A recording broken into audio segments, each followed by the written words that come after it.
Hello, আমি dietician Arpita. আজকে আমি শেয়ার করতে চলেছি একটা খুব কমন কিন্তু কনফিউজিং একটা টপিক, আনডেকা ফান্ডা। আমাদের অনেকের মনে ডিম খাওয়া নিয়ে অনেক ডাউট থাকে। হোল এগ খাবো নাকি শুধু এগ হোয়াইট? ডিম কি কোলেস্টেরল বাড়ায়?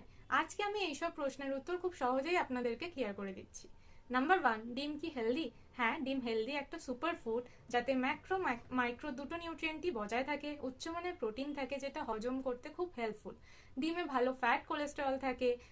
ডিমে থাকে ভিটামিন ডি, ক্যালসিয়াম, ফসফরাস শোষণেও কিন্তু ডিম হেল্পফুল। কোলিন, সেলেনিয়াম, ভিটামিন বি12, অ্যান্টিঅক্সিডেন্ট লাইক লুটেইন, জিয়াজ্যান্থিন থাকে, যেটা ব্রেন ফাংশন, পেশি বৃদ্ধি, হৃদযন্ত্রের সুস্থতা বজায় রাখতে সক্ষম। উচ্চ স্যাটাইটি ভ্যালুর কারণে নিয়ন্ত্রণ করে আমাদের ওজনও।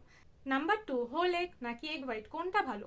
এটা কিন্তু সম্পূর্ণ নির্ভর করে আপনার লক্ষ্য অনুযায়ী। ডিমের সাদা অংশ মানে লিন প্রোটিন, কম ক্যালোরি। পুরো ডিম মানে সম্পূর্ণ পুষ্টি। পুরো ডিমের ফুড ম্যাট্রিক্স শরীরের প্রোটিন ব্যবহারের ক্ষমতা বাড়ায়, পেশি বৃদ্ধিতেও সহায়ক। নাম্বার 3, কখন পুরো ডিম আপনি খেতে পারবেন? নাম্বার 1, যদি মাসেল গেইন করতে চান। নাম্বার 2, দীর্ঘক্ষণ পেট ভরা রাখতে চাইলে। নাম্বার 3, অতিরিক্ত খাওয়া যদি কমাতে চান।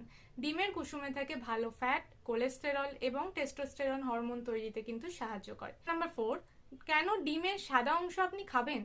নাম্বার 1, কম ক্যালোরির ডায়েটের জন্য। নাম্বার 2, ফ্যাট মুক্ত প্রোটিনের জন্য। নাম্বার 3, সহজে হজম করার জন্য। নাম্বার 5, ডিম কি কোলেস্টেরল বাড়ায়? না, একদমই না। ডিম কোনোভাবেই ভিলেন নয়। এটি সাধারণত টোটাল কোলেস্টেরল, এলডিএল বা ভিএলডিএল বাড়ায় না। খালি পেটে খেলে লিভারে কোলেস্টেরলের যে উৎপাদন ক্ষমতা সেটা কমে, কোলিন আর ফসফোলিপিড সরবরাহ করে। নাম্বার 6, কারা সাবধানে খাবেন? যাদের জিইআরডি বা আইবিএস আছে তাদের ক্ষেত্রে পুরো ডিম খেলে হাইপার অ্যাসিডিটির মতো সমস্যা হতে পারে। পরিশেষে একটাই কথা বলবো, গোটা ডিম খাওয়ার লক্ষ্য এড়িয়ে না গিয়ে নিজের লক্ষ্যটা সঠিকভাবে বেছে নিন। ভালো থাকুন, সুস্থ থাকুন। Thank you.